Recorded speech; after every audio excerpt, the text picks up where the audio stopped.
Coast to Coast AM, Connie Willis here. Find me at conniewillis.com. Find Tom Powell kind of wherever. When he went under, he took a lot of things under with him. You can't see some of the older stuff at tomsquatch.com. Keep in mind that his Tom name is spelled with Thom, and it's Powell, Powell, 35-year veteran science teacher in Portland, Oregon, author of 3 books. They are The Locals, Shady Neighbors, Edges of Science. That's where you can go to Amazon and find his work. And his 4th book coming out in 2024, Planet Strange, is on the way out, and that examines a subterranean realm. So tell us about that. Well, it really boils down to one key idea, and that is that, okay, everybody's, including the military, is now sort of being a little bit more forthcoming. Okay, these UFOs are out there, UAPs, whatever you want to call them.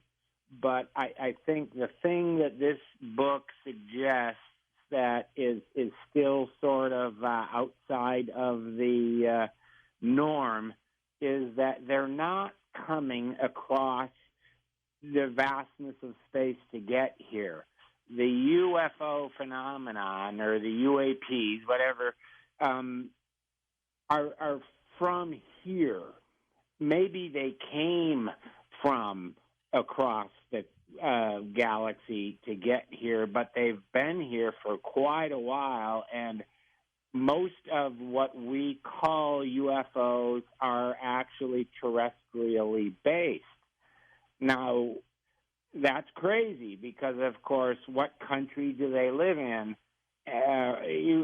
But then we assume that they're somewhere on the surface of the planet. There are 2 possibilities, which I think are both real and valid. One is that they emanate from Subterranean, that they are comfortably ensconced here on planet Earth. And so the UFO phenomenon is not from somewhere else, but it is part of the Earth. But also the moon is very much of an installation from which they emanate. I'm on the same page, absolutely the same page. Well, it's a crazy idea, and there is another possibility, and that is that the Earth itself is creating the phenomenon, and then that's really esoteric, but it is this Gaia hypothesis that's been around since the late 80s, but that the Earth itself is a living being. So I'm not sure I accept that possibility. It defies my sense of, scientific logic, whether I'm correct or not. But either they emanate from within the Earth, or the Earth itself is creating these phenomena for our, perusal. Huh. Charles Fort was saying this back in the 1920s, is that maybe this is coming from the Earth. But Charles Fort was the first guy to really try to wrap his head around this whole idea of aerial phenomena, and that he was the first guy in history, or at least the published author, who said these things are coming from space. But I do think there is this very distinct likelihood that they are actually here on Earth, but choosing to stay out of sight, kind of like one of these Star Trek episodes where they don't want to upset the unsophisticated locals with the realization that there are other powers around, and so what did they call it in Star Trek? It was a non-intervention policy, that whenever you encounter an alien race, that do not advertise your presence, because it messes them up. Either they think you're invaders, or they think that you're deities, and so don't rock the boat, so to speak. And I think that is a very valid and in fact, likely point of view that they're working from. Well, I like because I got to read your PDF. Thank you so much. I got the early preview of the book. Thank you so much. Yay. Perks of the trade here. And I liked where you were giving evidence yourself of anything underground. The other one I'll have to think about. I've never, where the earth is birthing everything. But you were talking about in your book the Serpent Mound and crop circles, right, as being evidence in southwest Ohio, in the vicinity of Dayton, Ohio, which strangely enough is where I was born. So you find yourself wondering, did I have some early connection to this material? The Serpent Mound is remarkable because it is the best example of one of these effigy mounds that is absolutely, to this day, scientifically unexplained. How did they do that? How did they construct it? Why did they construct it? What was the purpose? And so on and so forth. But the funny thing is that it came to me that these mounds, as they exist in a whole bunch of places throughout North America, that maybe there's something mystical to the mounds of Earth, but it may also be an indication that there's all this excavation going on, subterranean, and they got to get rid of the dirt. And they, love it. Love it in such a way as to confuse us as to its origin. Well, a lot of people say, "Stay away, don't dig it up. That's bad. That's bad." Well, why? Well, I mean, it's holy, it's sacred. Yeah, dig it up and find out. But we'll let Ron Moorhead do it. Yeah. Well, in my research, it seems that most of the mounds are dated to a period of around 100,000 to 75,000 years ago, prior to the end of the Ice Age. But it seems to indicate that around 100,000 years ago, there was a very serious reconfiguring of the terrestrial arrangement, and probably this is when the pyramids and other things like it were also built. And the pyramids is one of the chapters that I treat in this recent book because they too defy simple explanation. But the pyramids were not the tombs that we were all taught in school. They're a power plant. They generate power that was wirelessly transmitted in an oh-so-Tesla kind of way, but by a set of beings that aren't using them anymore, but they certainly built them for some kind of power generation purposes. The pyramids are power plants. Can they still be configured to do that? No, again? they're kind of shattered, and either they had a meltdown, as it were. They're not radioactive, but they no longer function as they were intended.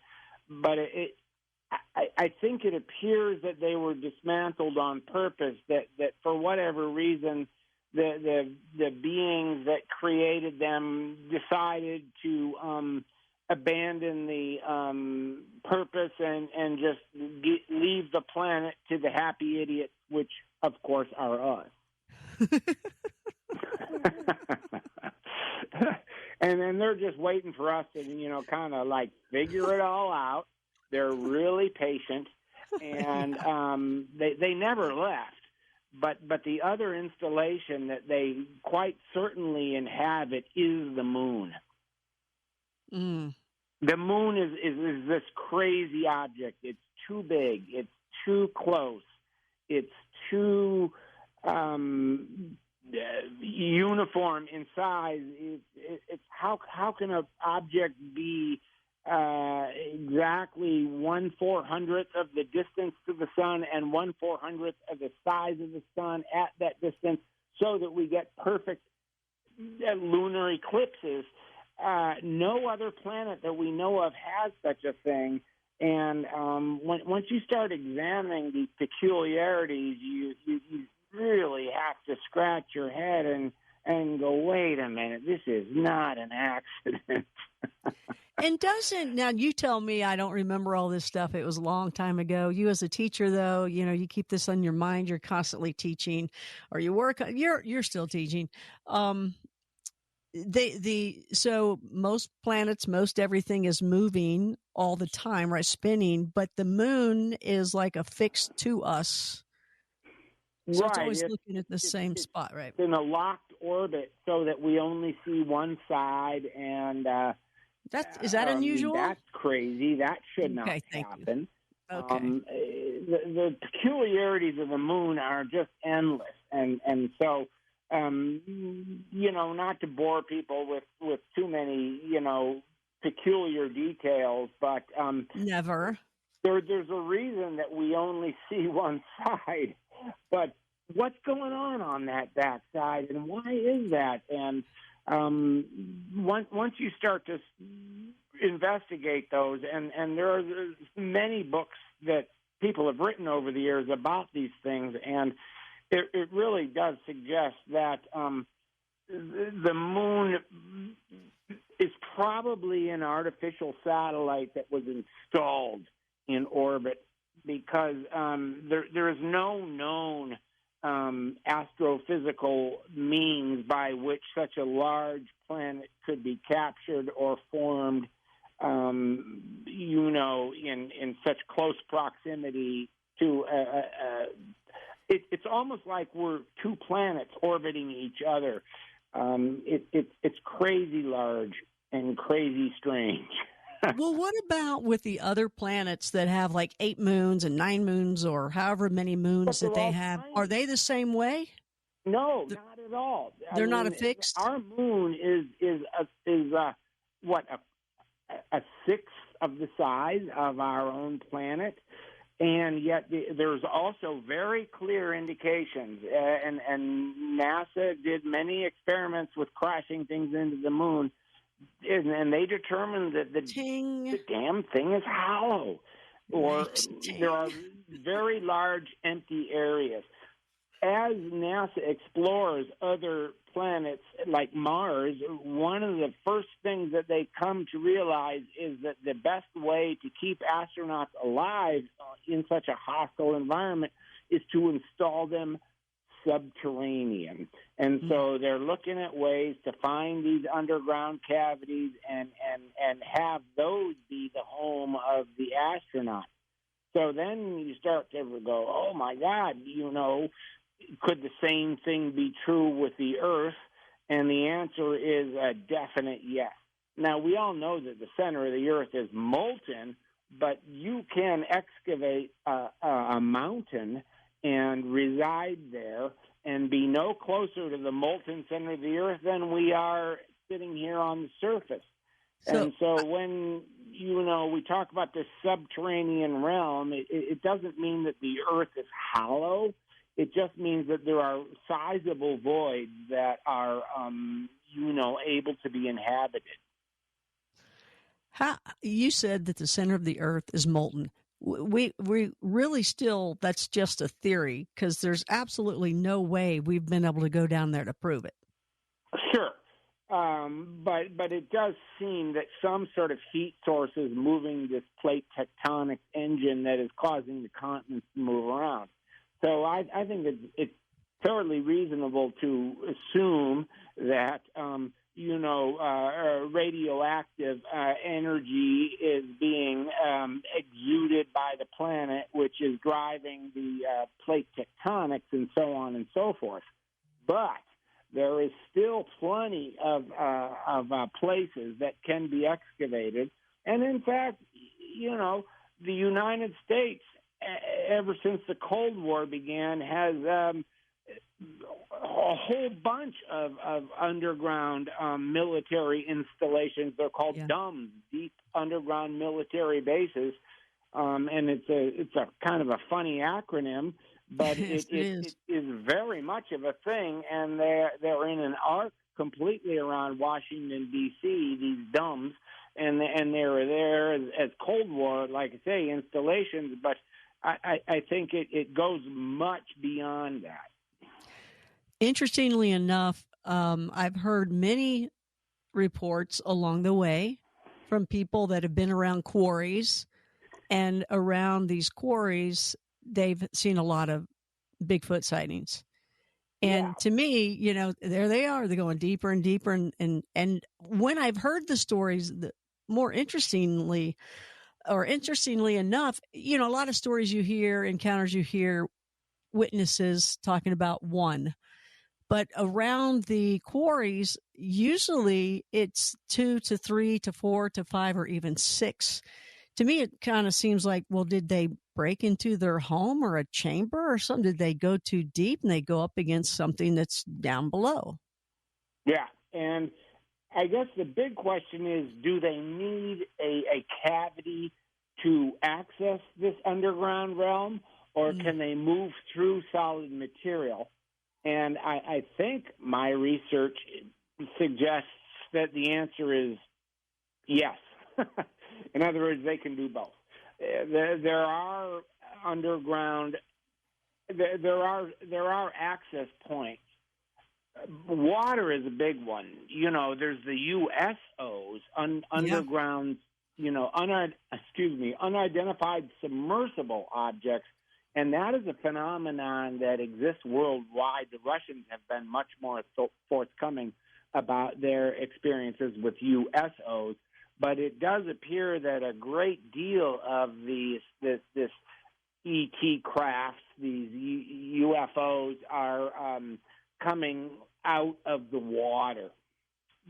So there is one vector by which you could access an underground realm that we absolutely cannot follow.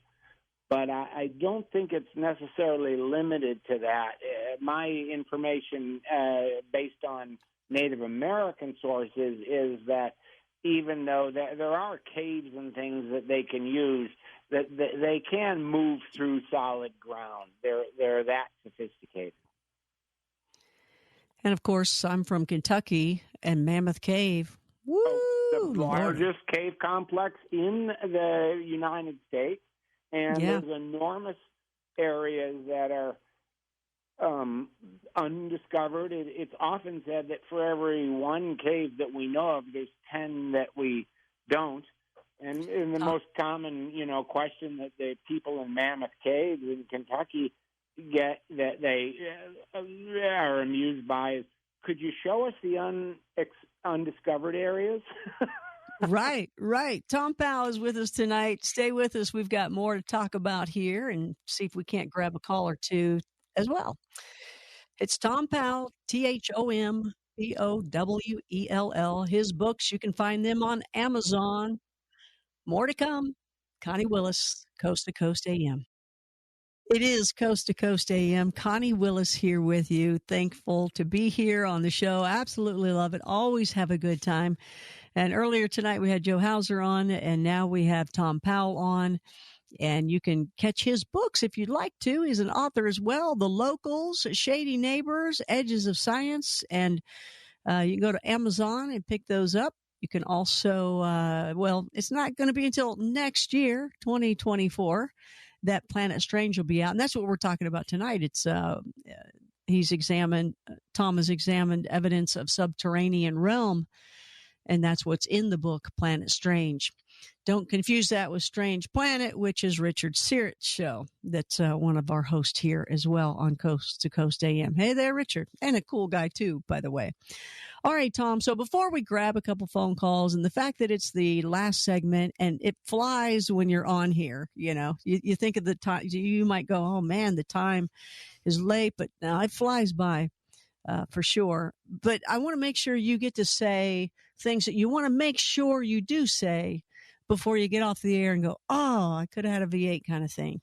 Well, one thing is that I stayed with Joe and Tammy Hauser up there at the Montana Yeah. Vortex when we did this Montana Con thing, and they did an incredible job of organizing. I would never organize one of these events; it would be so stressful. But I tell you, that Montana Vortex is legit. It's kind of like the Bermuda Triangle. I mean, it's easy to make jokes about, and you think that it's got to be a sideshow. It's right there outside of Glacier Park. It is not. It is legit. And we stayed there, my wife and I, and it was very impressive. But there are other places, and that area in Ohio, Suzanne Ferenchek and her husband Bernie are really studying these areas in Ohio where just crazy stuff goes on. I mean, there's more than one Bermuda Triangle. Yeah, exactly. Like a lot of people as well hear about Skinwalker and Bradshaw, and it's like, you know what? Mm-hmm. These places are everywhere. You just happen to recognize that name. It's been said more or something like that, but they're everywhere, and there's ones we have no clue about. Well, but they are these vortexes. They are these energy spots, and they do appear to be places where one can jump realms. And so whether you're going maybe to the subterranean realm or even to another place on another part of the galaxy, they quite plainly do exist, and this study of ley lines and energy spots as they exist planet-wide is gaining much validity as time goes on. What do you think of the magnetic field? Do you think that's important to all this? Well, absolutely, but it varies greatly, and one of the things that seems to be a vector is intense storms. And it was first, sort of observed by these people who flew through places in around Bermuda, not necessarily within this made-up triangle that was kind of devised by Charles Berlitz for a book. But, when strong storms develop, it does seem that that is a cover, perhaps, for things to come and go from our realm and sort of not be detected because of this tremendous energy that is being, sort of contained within this storm. So there is something about these really strong storms that makes it really easy for things to enter our realm without being, detected by the military and all that. So I started because I grew up in a house that had something in it, and then it led to something else, to something else, to something else, to something else, to the Bigfoot, to the Dogman, to the other little entities that are just absolutely crazy out there. You were in Kentucky, right? Yeah. Well, the Native Americans wouldn't even go into Kentucky. They said that is the realm that, Kentucky and West Virginia, that was like, no. And another tribe owns that. We don't even go there. So darn right you were running into that stuff. It was all happening. But I went in that direction to like the Bigfoot. You went from like the Bigfoot to then going into a wider interest of paranormal in general, correct? How did that happen? I did. Well, largely because of Native American sources sort of steered me in that direction. They pat me on the head. Oh, you white people, that's so great that you're finally getting interested in our stuff. But they did say that, my question to them was, the Sasquatch have to be going somewhere. They have to have a place. They have to have a safe haven. And they said, well, it's underground, you dumbass. And that really started me thinking and investigating. And then, I looked at the mound phenomenon as it exists continent-wide.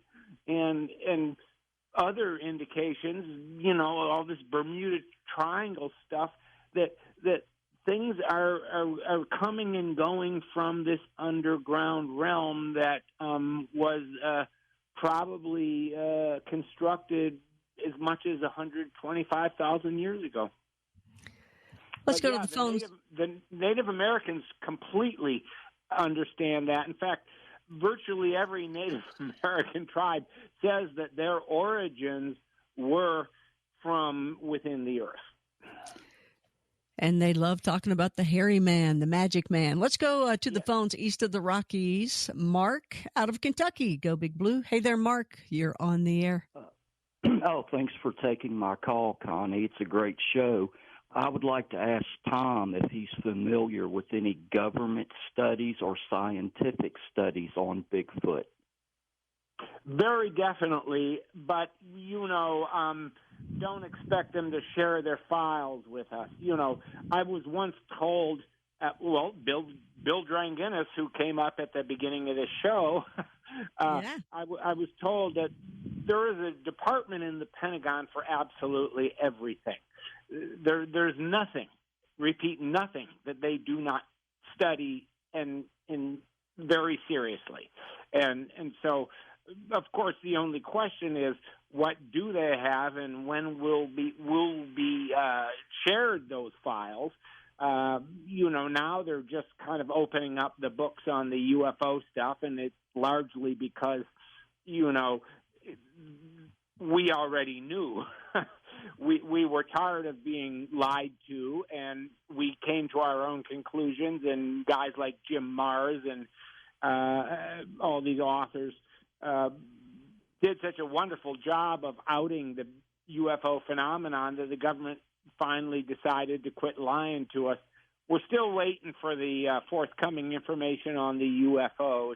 The Sasquatch, as they have done with the UFOs. But time will tell. That's about all I can say. The government isn't going to give you anything until it's already abundantly obvious. But now that we've had countless TV shows on the Bigfoot thing, I think they're going to also do the same thing with that. They're just going to say, "Oh yeah, we knew it all along." People discount the Planet of the Apes, man. I'm telling you. Hey, the Planet of the Apes. It was born and bred to us a long time ago. Don't wait for the government to be your source of information. You got to get it yourself, and then the government sources will chime in later after it's all actually fairly irrelevant. Agreed. International line, Don out of Alberta, cynical? Canada. Maybe. No, not at all. Albert. Don, are you there? I'm sorry. Welcome to Coast to Coast AM from the international line. Oh, there you are. My question was, Linda Moulton Howe did an interview with a gentleman that had worked on the pyramid up in Alaska that's twice as big as the one in Egypt. Mm-hmm. And he was there for he was a power engineer. He was there for 4 years, 60s going into 70s. He said it would produce enough electricity to supply all of Alaska and Canada with electricity. It was built 50,000 years ago. But back then, there was monkeys and palm trees, according to another study that people that are digging stuff up. But anyway, so it's amazing the architecture and the stuff that's around that they cover up. The U.S. military apparently had known about it since 1942, and they called it a weather station. But you can even look it up on Google Earth. I was just wondering if there was rumors that they stopped it from producing electricity because it was interfering with HAARP, but I don't know. I never was able to confirm that. I was just wondering if you were familiar with that. I am, at least peripherally. I will say that, most of the pyramids are not still producing electricity the way they were perhaps intended, but it would not surprise me if there are some that still are. But you got to find this book by Christopher Dunn about the pyramid power plant and how they really did function. as power plants. And so that is, I think, the defining book on that. And then there's another one by Christopher O'Brien about the cattle mutilations. That's another crazy thing that clearly suggests, when you pick the scab, that there are a set of beings that are using our food supply, and they're very concerned about it, and we've infected our cattle with these prion, however you say it, it's crazy stuff, but there is a set of beings that are living with us on our planet and sharing our food, and they're concerned about our cavalier scientific experiments, which are compromising the food supply, and the cattle mutilation phenomenon very clearly points in that same direction.